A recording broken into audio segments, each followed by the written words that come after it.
So if you guys caught last episode of Pugliese Speed Shop, we finally went through the OBS, saw what we're working with, and made a makeshift list of things to do, things to get, and things that may never be. We'll see, all right? But on this episode of Pugliese Speed Shop, we're going to actually try and accomplish something. Now, this is something new for the channel, so buckle up and see how it goes.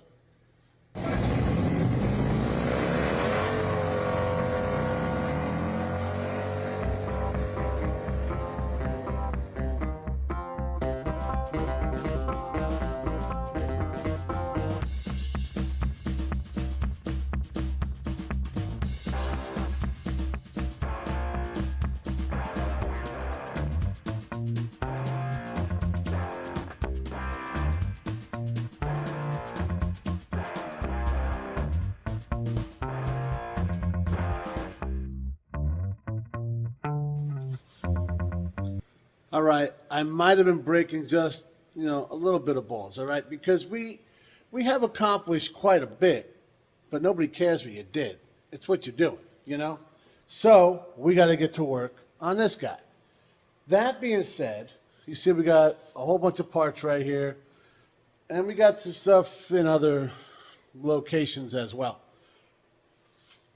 But that's not really where we're going to start, because I figure it's probably best to get the stuff out of the bed. Anybody who's ever built a pickup knows that this quickly becomes a catch-all, clearly, and, well, I'm going to try to not let that happen. So we got these rusted old fenders that they're going to get thrown outside. Ian will come by and scoop them up, but before we do that, we got some parts to get off of them. So we're going to start by opening up the tailgate and, well, did it go? Almost. Hold on. No. This might take a minute. You guys probably thought we were going to walk around the truck and talk for a while, but we're actually going to get right into it. All right? So, somebody's already done step one. They took the this little, whatever you call this piece of trim? Yeah, we'll call it trim. They took that off, and so we can see in there. The handle seems to be operating, guys. Oh, something clicked. I feel like it's coming off there. And it locks right back in. Huh. Well, we know this is good. So we're just going to, we're going to do what we usually do. And we're going to get it.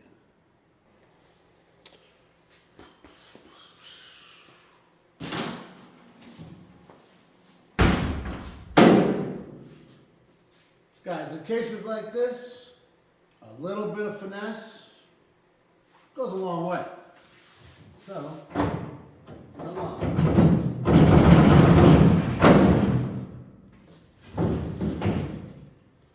And there you go. So we have successfully made ourselves a nice little workbench right here. We're going to start by pulling off the hinges, all the stuff here for the intake, and, any little things that we might be able to use along the way.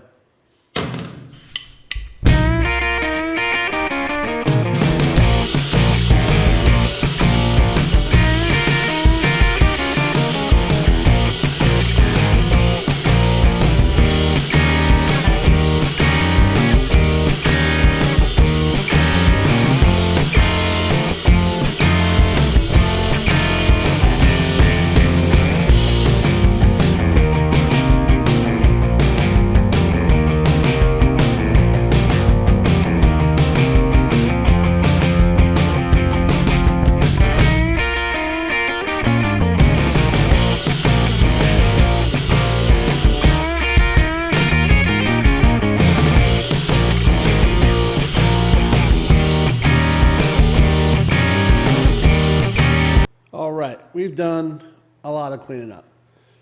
Obviously, we pulled all the parts off. They're sitting over here on the workbench that we're going to need, or maybe just we might need. So, good hinges, we saved those. This This is all solid stuff. It's in good shape.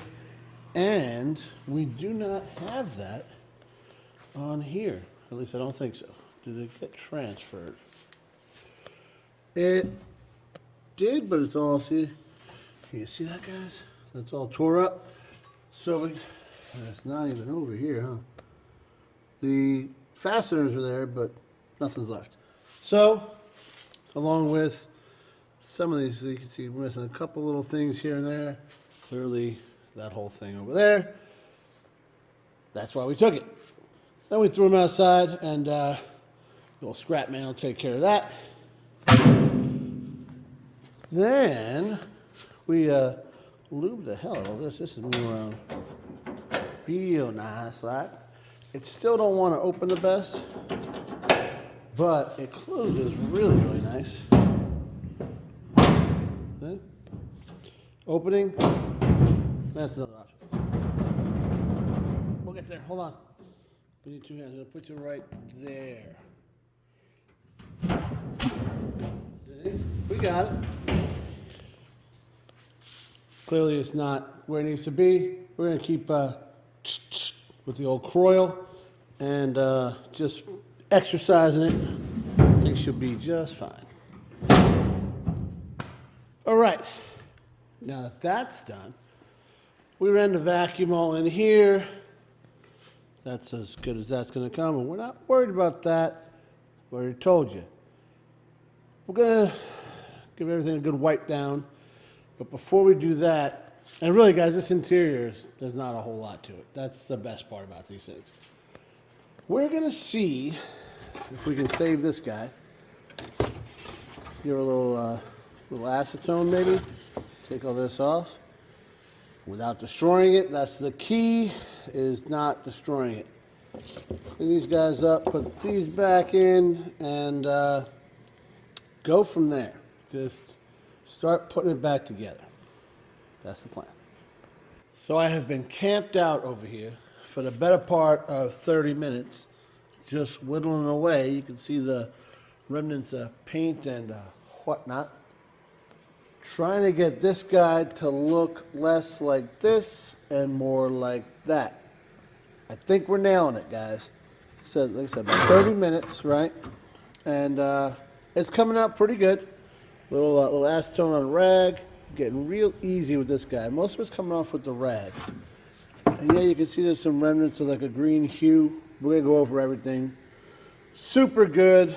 You know, get rid of all of it. There's some kind of texture in over here. I don't know what that was all about. That was all down here. We got that out. This finger paints, guys, you can see, I did think about initially just with like a gray or a black or something. But there's texture all in here. So it's going to look terrible. So I can either spend like a bunch of time sanding it or getting it off and leaving the original finish, which is what we're going for. Because I don't care, man. I've seen a lot of these things repainted, and you know, people do it in crazy colors or whatever they want to do. You can always tell it's been painted. No matter how much, you know, prep work you've done, no matter the quality paint, you're always, at least for what I've seen, you can always tell it was painted.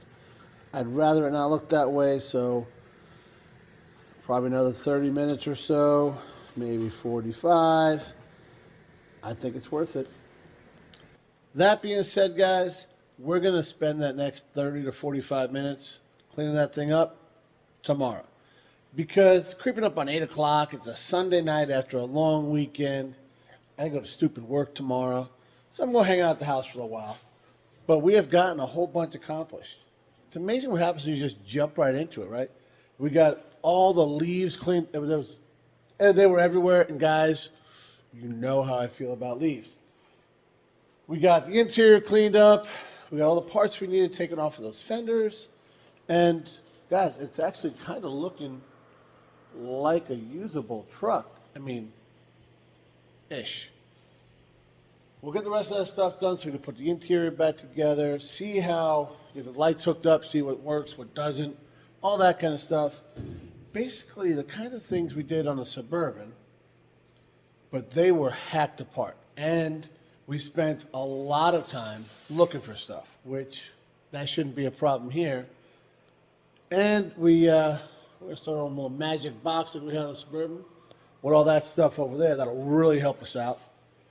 Hopefully we'll let this guy soak in the Croil overnight and have some better results. But like I said, guys, I'm going to take off up to the house, get something to eat, relax a little bit, and catch you guys tomorrow. Yo, so let me tell you what happens when you have the best of intentions and everything just comes off the rails. You know, Sunday night, guys, I was super, confident that we had this figured out. And here we are now. It's Thursday night, and I'm trying to get this knocked out for you guys tomorrow. So we're going to kind of forego on cleaning the rest of that because that's boring, and we'll get to it when we get to it. What we want to do, we stumbled upon these switches over here. Let me show you a little light. Let's see that. Oh, God. Wait, totally different, right? We got this guy, and we got this guy. And I'm sure we're going to need this harness and these guys here real soon. But I'm going to hook these up, these switches. I'm going to clean them up first because, yeah. We're going to do that, plug them in, see what turns on, and go from there. This way, I want to have a whole little thing of, like a list. That's the word I'm looking for. A list of everything I got to order so we can actually get stuff on order, get it in here, and eventually put it in there. All right, first things first, guys. Remember the first thing we fixed on the Suburban? The dome light. So it actually works flawlessly on this guy. Look at this. Off, on, off, on. Dope. Already taken, guys, we're so much further ahead, it's unbelievable. So, we got switches cleaned up a little bit, plugged everything in. We got parking lights here. That works. Well, okay, let's see about the, ooh, all right. That works as advertised. Headlights. I don't know if you guys saw that, but it just got pretty bright. They seem to work. High beams? Yeah. Let's go take a look what they look like. Because they are really, really, really ugly. Let's see if they look just as ugly illuminated. That probably doesn't help you guys at all. But they're pretty bright. They're ugly, but they're bright. Parking lights work. Dope. High beam. Another one. So it goes on the dash. That was a son of a bitch in a Suburban, wasn't it? And everything comes on that's brighter, so cool. Now clearly we're not going to have anything back here. And why do you think that is? What I did though is I got the harness that we found and saw where it plugs in it, which is right there. So we plug that in, and did I clip it in? I forget. Let's see. Maybe. Yeah, she's in there. All right. So now, look at that, guys. That's how brakes are supposed to be plumbed in. Nice job, Nick. We appreciate that.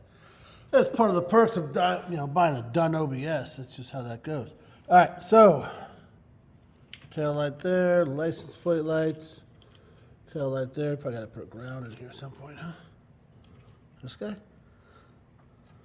Maybe? I don't know. All right, let's get the tail lights. Just gonna lay them here, slave them in, and see how it all works.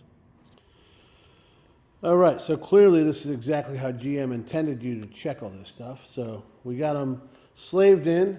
Let's go hit the old switch here.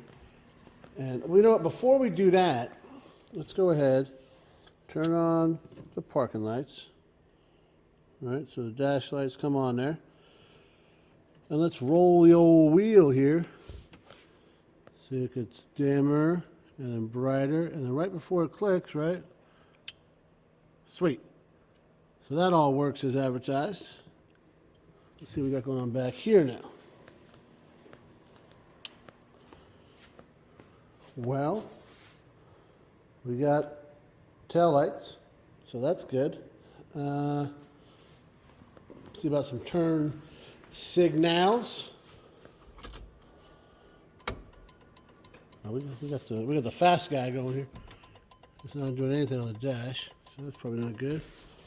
It's well, it's doing that, so it works. I think the front one's out.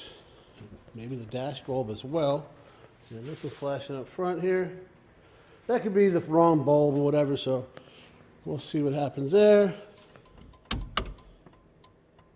That looks like that's how it's supposed to work over there. We got our operational over here. And the fact that she's not flashing all fast, I'm thinking we're operational out the back. And there we go. So that's working. We got a license plate light. Clearly we got a bad bulb over here. Worry about that later. Let's see about brake lights. Now, I don't know that I'll be able to see this from here. Maybe you guys can. I'm not seeing anything. I'm gonna put you guys back here. All right, you're gonna stand to watch. Let me know if this works. So, all right. So there you go. Let me know how this works.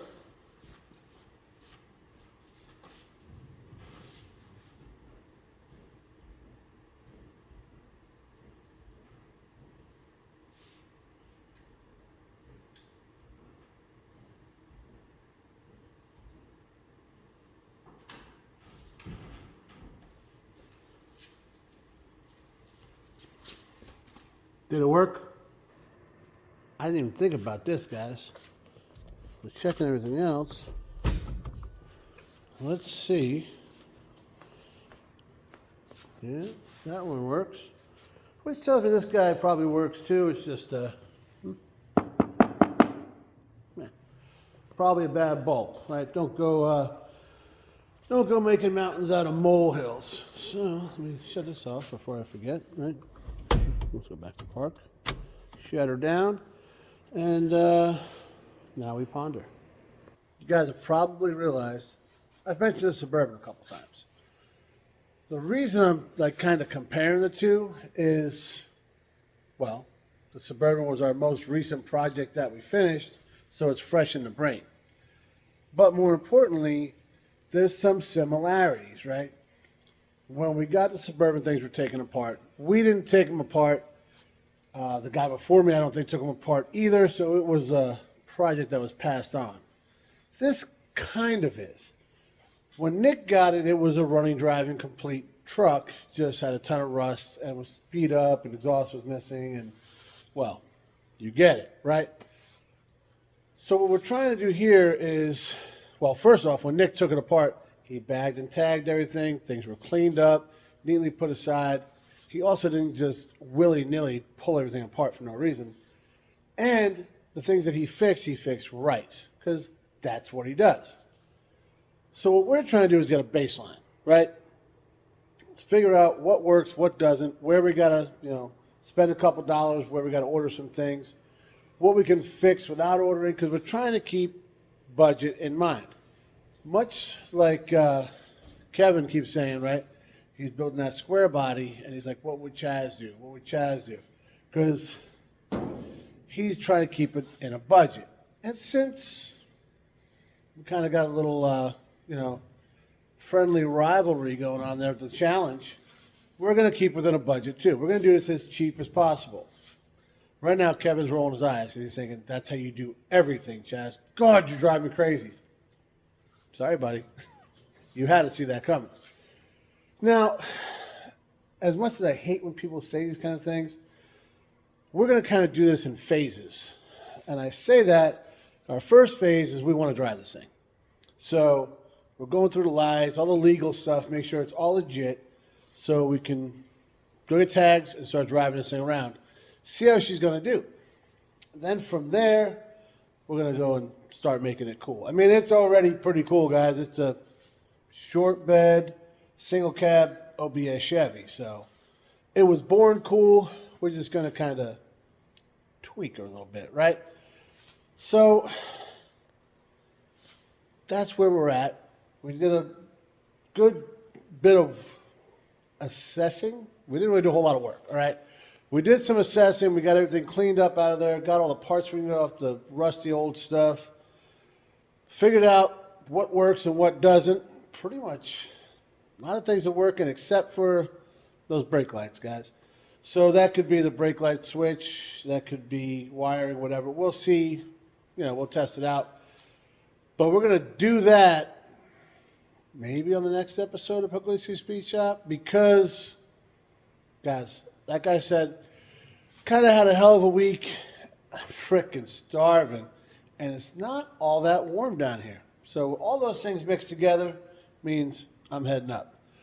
But we got some work done, and we're going to keep on working. Because, guys, we've said it a million times, and it's 100% true. If you want to have the coolest thing in the parking lot, you better be ready to put in some work. She will be the coolest thing in the parking lot once we put in the work. That's how that works. But we'll catch you guys next week. And as always, thanks for watching.